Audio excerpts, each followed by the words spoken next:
EVM क्यों आई? जब ब्राह्मणों को चुनौती हो गई कि बैकवर्ड शेड्यूल कास्ट के लोग केवल स्टेटों की सत्ता ही नहीं, सेंट्रल गवर्नमेंट भी बदल सकते हैं, और ये स्थिति देश में पैदा हो गई कि बैकवर्ड शेड्यूल कास्ट की पार्टियों के बगैर, शेड्यूल ट्राइब की पार्टियों के समर्थन के बगैर और माइनॉरिटीज के समर्थन के बगैर सेंटर में कोई सरकार नहीं बन सकती थी, नहीं चल सकती थी। ये स्थिति पैदा हो गई। अगर आप देखो, कांग्रेस की सरकार बनती थी तो बैकवर्ड पार्टियों के, शेड्यूल कास्ट की पार्टियों के समर्थन से दिल्ली में बनती थी। बीजेपी की सरकार बनती थी तो बैकवर्ड शेड्यूल कास्ट की पार्टियों के समर्थन से ही बनती थी। शरद जी समर्थन करते थे, लालू जी समर्थन करते थे, नीतीश जी समर्थन करते थे, काशीराम जी समर्थन करते थे, तब न चलती थी सेंट्रल की गवर्नमेंट। एक वोट से अटल बिहारी की सरकार गिर गई थी, काशीराम जी ने गिराया था, एक से गिराया था। तो इतनी बड़ी जो ताकत निर्माण हो गई है, मतलब जिनको ये समझ में नहीं आता था कि वोट का अधिकार क्या है, बाबा साहब ने तो दे दिया, बाबा साहब ने भी छोड़ दिया इनके ऊपर, आज नहीं तो कल समझेंगे, क्योंकि जब बाबा साहब ने दिया तो लोग वोट के अधिकार को नहीं समझते थे। बाबा साहब ने तो संविधान में लिख दिया, सबको बराबर कर दिया, भाई 1 वोट 1 बैलेट।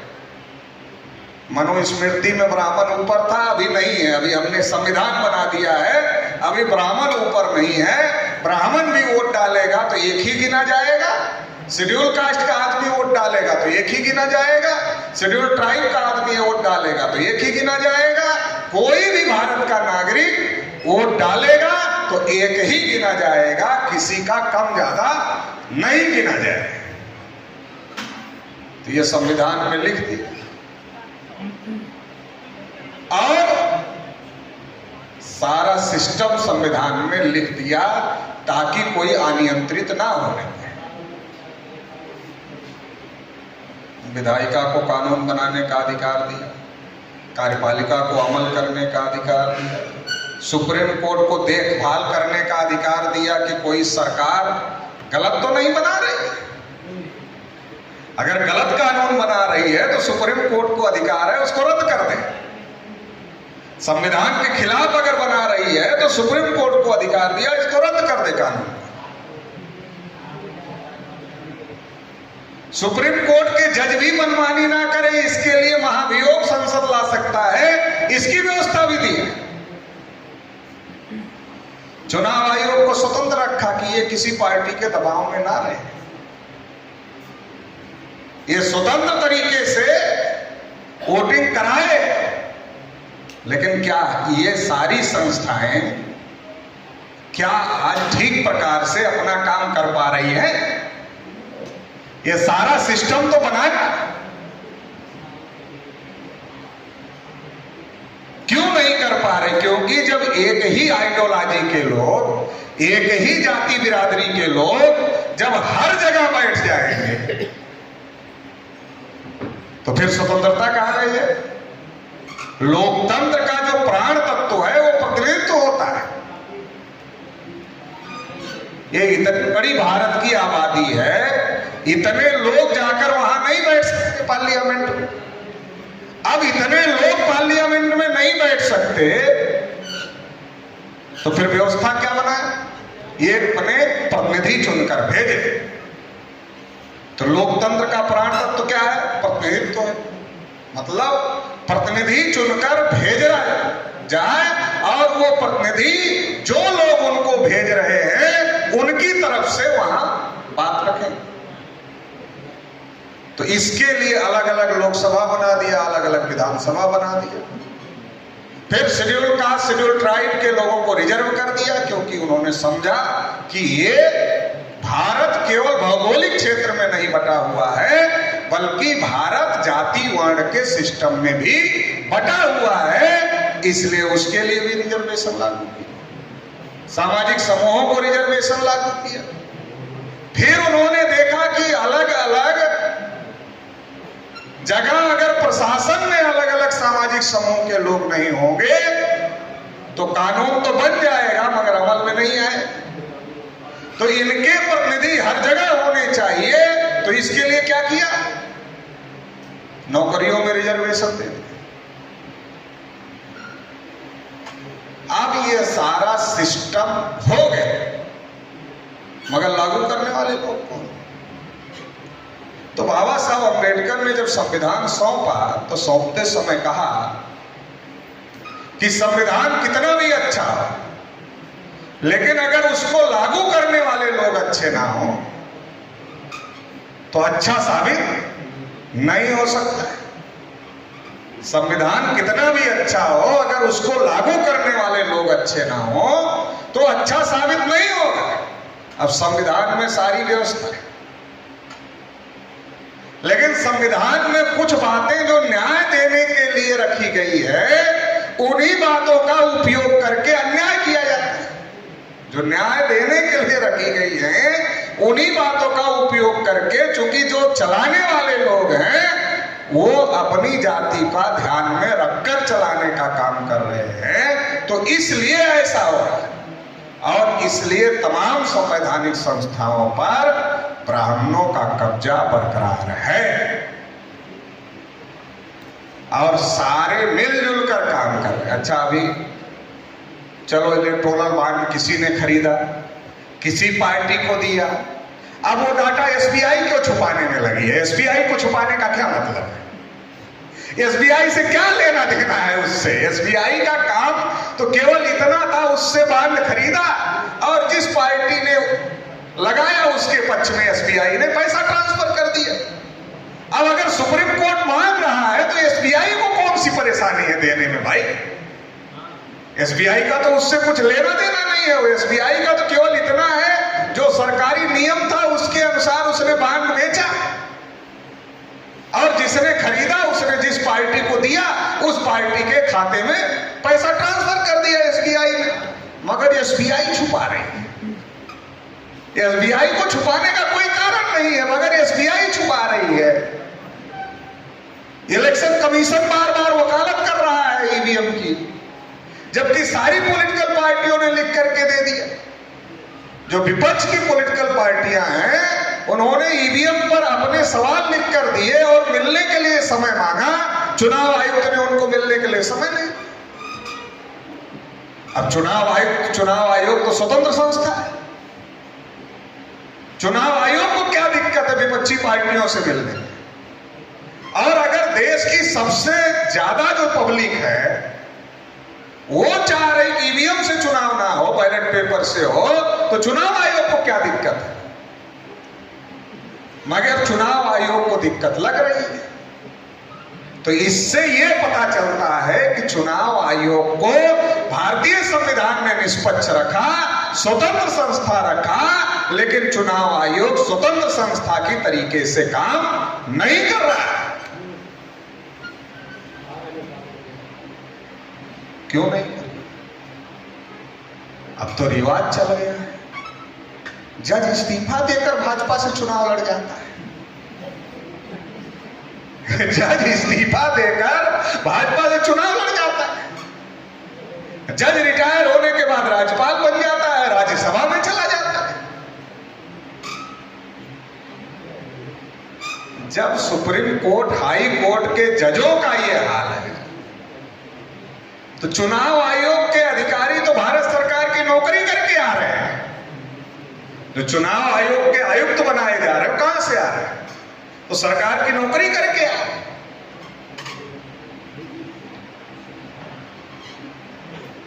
तो ये जो स्थिति है, ये स्थिति बहुत ज्यादा भयावह है, बहुत ज्यादा खराब स्थिति है देश में। ईडी किसके घर जा रही है?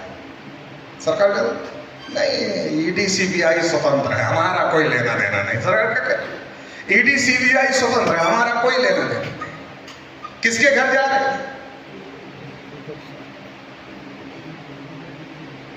ज्यादा से ज्यादा बैकवर्ड नेताओं के, शेड्यूल कास्ट, शेड्यूल ट्राइब, किसके घर जा? आप देख लो, उठा कर ले। और थोड़ा ऊपर बढ़ो तो गैर ब्राह्मण मान लो कि केजरीवाल भी ब्राह्मण नहीं, संजय सिंह भी ब्राह्मण नहीं, मनीष सिसोदिया भी ब्राह्मण नहीं। कितने ब्राह्मणों को सीबीआई ने रेड डाली है?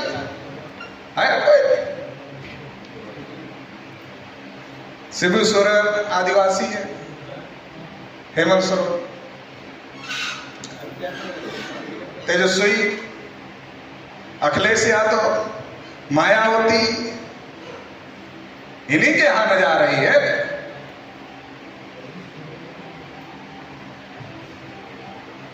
ऐसा नहीं है कभी इसका इस्तेमाल हो रहा, कांग्रेस भी करती थी।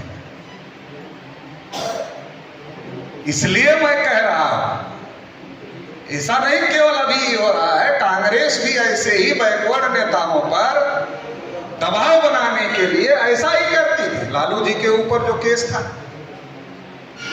मायावती जी के ऊपर और तमाम नेताओं के ऊपर, मुलायम सिंह के ऊपर, वो कब था? तो ये दोनों मिलकर चाहते हैं कि backward, schedule caste, schedule tribe, minority जो इस देश के असल बासिंदे हैं, वो इस देश के शासक नहीं बनने चाहिए। उसके लिए संवैधानिक संस्थाओं का इस्तेमाल किया जा रहा है, चुनाव आयोग का भी इस्तेमाल किया जा रहा है। करिया मुंडा समिति की रिपोर्ट है जुडिशरी के संदर्भ में, न्यायपालिका के संदर्भ में करिया मुंडा समिति की रिपोर्ट है कि केवल भाई भतीजावाद नहीं है, केवल परिवारवाद ही नहीं है, जातिवाद भी है। क्योंकि जब आपको बाबू बनाना होता अपने बेटे को, तो परीक्षा दिलवाना पड़ता है। हाई कोर्ट का जज बनाना है तो परीक्षा नहीं होती है, बाबू बनाने के लिए परीक्षा होती है। हाई कोर्ट का जज बनाने के लिए परीक्षा नहीं है। हाई कोर्ट का जज कैसे बनता है? कॉलेजियम सिस्टम से बनता है। कॉलेजियम सिस्टम क्या है? जज ही जज की नियुक्ति करे, और जब जज ही जज की नियुक्ति करेंगे तो क्या है? उसमें भाई भतीजावाद होगा, उसमें जातिवाद होगा। और इसलिए जब आप जजों का इतिहास पढ़ते होंगे तो आपको पता चलता होगा, अभी ये जो चीफ जस्टिस बने हैं, इनके पिताजी भी थे, इनके नाना जी थे, इनके बाबा जी थे। पढ़ते नहीं पढ़ते, अखबार में खबर आती नहीं आती, क्यों? कॉलेजियम सिस्टम है, एक जाति के लोगों का वर्चस्व है। अब अगर चुनाव आयोग को स्वतंत्र रखना, अगर न्यायपालिका को स्वतंत्र रखना, तो इसके लिए परीक्षा होनी चाहिए। जैसे इंडियन सिविल सर्विस की परीक्षा है, वैसे ही हाई कोर्ट, सुप्रीम कोर्ट में जजों की नियुक्ति के लिए इसके लिए भी परीक्षा होनी चाहिए। इसी प्रकार से चुनाव आयोग में जो अधिकारी काम करते हैं, क्योंकि जब चुनाव आयोग में नियुक्ति सरकार करेगी, पॉलिटिकल पार्टी करेगी, और वो जो पहले के काम करने वाले सरकार के साथ अधिकारी हैं, उनकी ही नियुक्ति करेगी, तो निष्पक्षता की कितनी उम्मीद किया जाए? तो इसके लिए अलग सर्विस बननी चाहिए। क्योंकि इलेक्शन तो इतना बड़ा देश है, लगातार होते रहते हैं। जब इतना बड़ा देश है, मुझे लगता कोई साल नहीं जाता जिसमें इलेक्शन ना हो, हर साल इलेक्शन होते रहते।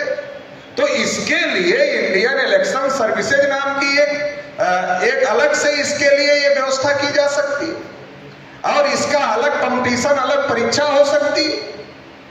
और इससे जो अधिकारी आएंगे वो केवल इलेक्शन कराने का काम देश भर में करें, बाकी कुछ नहीं, केवल इलेक्शन कराने का काम। अगर ऐसा हो जाए तो चुनाव आयोग की निष्पक्षता को बरकरार रखा जा सकता है। नहीं तो जब राजा राम, सीताराम, नागनाथ, सांपनाथ ही नियुक्त रहे हैं, तो आपको लगता है कि आपके हित हो जाए,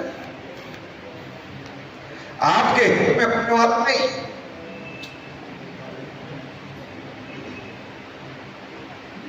तो जो ये सारा मामला है देश में, चाहे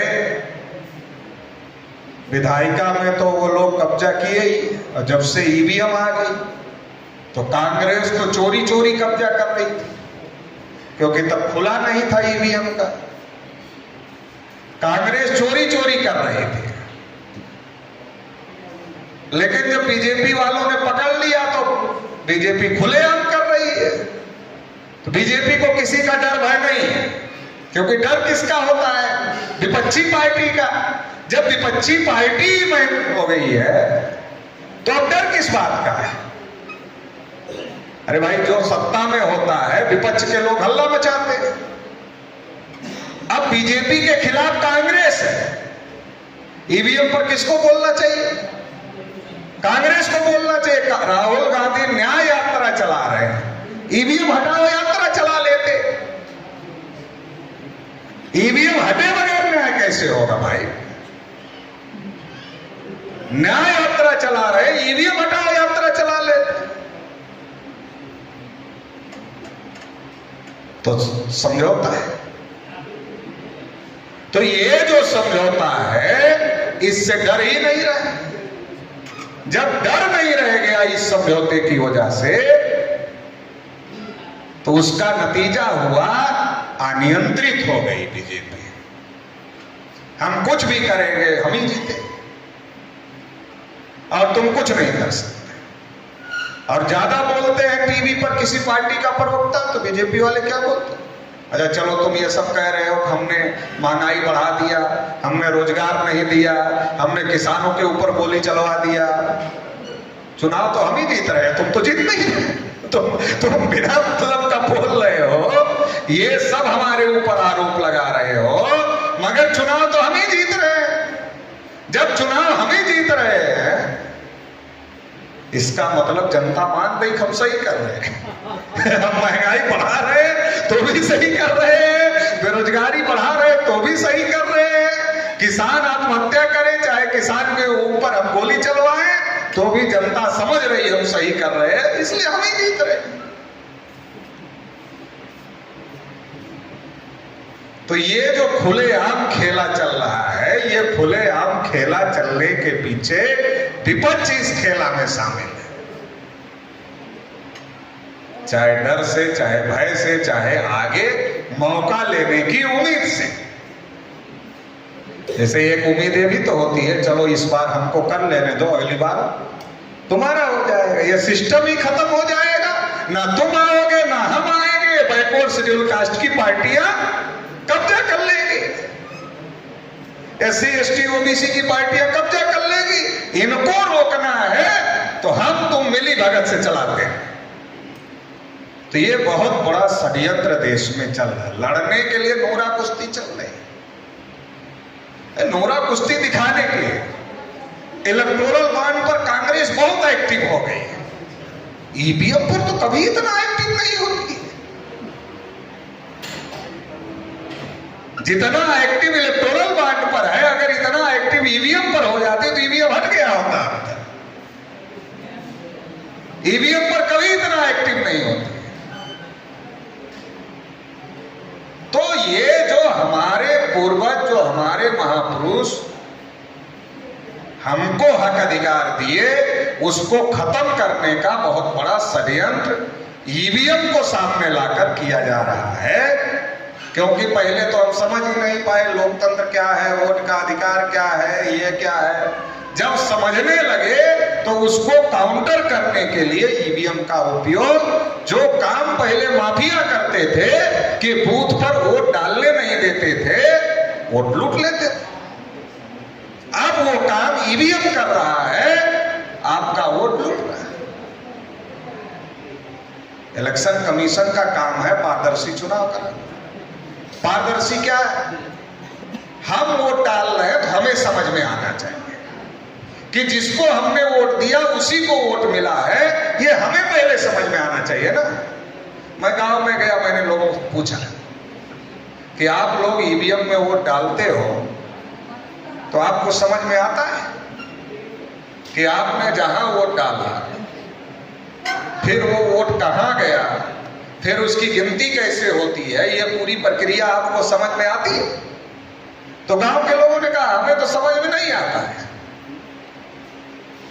हमने पूछा बैलेट का समझ में आता था? कहा बैलेट का समझ में आता था, हम जिस पर मोहर लगा रहे हैं इसी का गिना जाएगा। तो ये समझ में आता था, मतलब ये पारदर्शी था। अब ईवीएम में 3 यूनिट है, एक बैलेट यूनिट, एक कंट्रोल यूनिट और एक वीवीपैट। 3 है।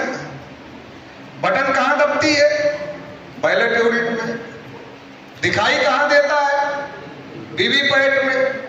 गिनती किसकी होती है? कंट्रोल यूनिट की। तो क्या मतदाताओं को यह बात पता है कि कौन से प्रोसेस के तहत उनका वोट जब वो मशीन में दबाते हैं, बैलेट यूनिट में जब वो दबाते हैं, किस प्रोसेस के साथ कंट्रोल यूनिट में जाता है? क्या वही कंट्रोल यूनिट में जाता है या दूसरा कंट्रोल यूनिट में जाता है? क्या ये मतदाता को आंख से दिख रहा है? गिनती कंट्रोल यूनिट की हो रही ना, गिनती वीवीपैट की तो हो नहीं रही। वीवीपैट में आंख से दिख रहा है। अगर वीवीपैट की गिनती हो तो यह माना जा सकता है पारदर्शी। क्यों? हमने बटन दबाया, हमें दिख गया, जहां दिखा उसकी गिनती हो गई, पारदर्शी। अब हमने बटन दबाया बैलेट यूनिट में, दिख रहा है वीवीपैट में, गिनती हो रही कंट्रोल यूनिट का। आम मतदाता को यह पता ही नहीं है कि कंट्रोल यूनिट में क्या प्रोसेस से, किस प्रोसेस से कंट्रोल यूनिट में हमारा वोट ट्रांसफर हो रहा है। हम जिसको बटन दबा रहे हैं उसी को ट्रांसफर हो रहा है या दूसरे को ट्रांसफर हो रहा है, ये मतदाता को पता ही नहीं। जिस चीज का प्रोसेस ही हमको पता नहीं है वो हमारे लिए पारदर्शी कैसे है?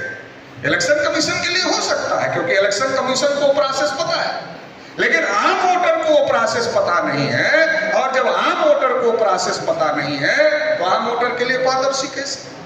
तो चुनाव इलेक्शन कमीशन के लिए पारदर्शी होगा ये नहीं है, चुनाव आम वोटर के लिए पारदर्शी होना चाहिए, ये है। तो ये पारदर्शी नहीं। अब अगर ये पारदर्शी नहीं है तो जहां अंधकार है वहां गड़बड़ी संभव। मशीन का युग है, मशीन अपने आप गलत नहीं करती, लेकिन अगर उससे गलत करवाने वाला गलत करवाए तो गलत करती है। कैलकुलेटर में हम 2-2 जोड़ते हैं 4 होता है, लेकिन कैलकुलेटर बनाने वाला अगर उसमें सेट कर दे तो 2-2 जोड़ के 8 सेट कर देगा तो 8 आएगा, नहीं आएगा क्या? मशीन अपने आप गलत नहीं करती, लेकिन अगर मशीन को बनाने वाला उसमें गलत सेटिंग करे तो गलत हो सकता है। तो जहां अंधकार है, जहां गड़बड़ी की संभावना है वहां गड़बड़ी होगी। और ऐसे महान लोग जो मेयर के चुनाव के लिए गड़बड़ी कर सकते हैं, जिला पंचायत अध्यक्ष के चुनाव के लिए गड़बड़ी कर सकते हैं, वो प्रधानमंत्री बनाने के लिए गड़बड़ी नहीं करेंगे। ऐसे महान लोगों से तो इतनी उम्मीद तो हो नहीं सकती हम लोगों को कि जो मेयर बनाने के लिए गड़बड़ी कर सकते हैं वो लोग प्रधानमंत्री बनने के लिए गड़बड़ी नहीं करेंगे, ऐसा तो संभव नहीं है। तो महान लोग। तो इसलिए सुप्रीम कोर्ट ने कहा था कि पेपर ट्रेल की गिनती करो 8 अक्टूबर 2013 को। तो इसलिए तो सुप्रीम कोर्ट ने कहा था कि पेपर ट्रेल की गिनती करो, मगर अब गिनती नहीं हो रही। जब पेपर ट्रेल की गिनती नहीं हो रही है तो पारदर्शी चुनाव नहीं होंगे, क्योंकि हमें दिख रहा पेपर ट्रेल में, जहां दिख रहा है उसकी काउंटिंग हो तो पारदर्शी हो, जहां दिख रहा है उसकी काउंटिंग नहीं हो रही तो पारदर्शी नहीं हो रही। पारदर्शी नहीं हो रहा इसका मतलब गड़बड़ी हो रही, और गड़बड़ी हो रही है क्योंकि सुप्रीम कोर्ट ने कहा कि ईवीएम से फ्री फेयर ट्रांसपेरेंट इलेक्शन नहीं हो सकता है केवल ईवीएम से। तो पेपर ट्रेल लगा दिया। तो अब क्या केवल दिखाने के लिए पेपर ट्रेल लगाया गया था कि उसका उपयोग करने के लिए लगाया गया? तो सुप्रीम कोर्ट ने यह कहा था इन केस ऑफ डिस्प्यूट, मतलब विवाद की स्थिति में पेपर ट्रेल के कागजी मतपत्रों का मिलान होना चाहिए। वो मिलान होता तो दूध का दूध, पानी का पानी क्लियर हो जाता। वो मिलान नहीं हो रहा है, तो इसका मतलब गड़बड़ी हो रही है। गड़बड़ी हो रही है मतलब हमारे वोटों को लूटा जा रहा है। मनी अपना काम कर रहा है, मीडिया अपना काम कर रही है, और माफिया का काम ईवीएम कर रहा है। और ईवीएम आने की वजह से जो हमारे मुद्दे हैं वो प्रभावहीन हो गए। चाहे वो जाति जनगणना का मुद्दा, चाहे वो किसानों की एमएसपी गारंटी का मुद्दा हो, चाहे आदिवासियों का जल जंगल जमीन बचाने का मुद्दा हो, हमारे मुद्दे प्रभावहीन हो रहे हैं। हमारे मुद्दे प्रभावहीन होने का कारण है कि ईवीएम की वजह से हम जिसको चुनना चाहते हैं उसको नहीं चुन पाते हैं, और जिनको नहीं चुनना चाहते हैं वो लोग अपनी सरकार बनाते हैं। इसकी वजह से हमारे मुद्दे प्रभावहीन हो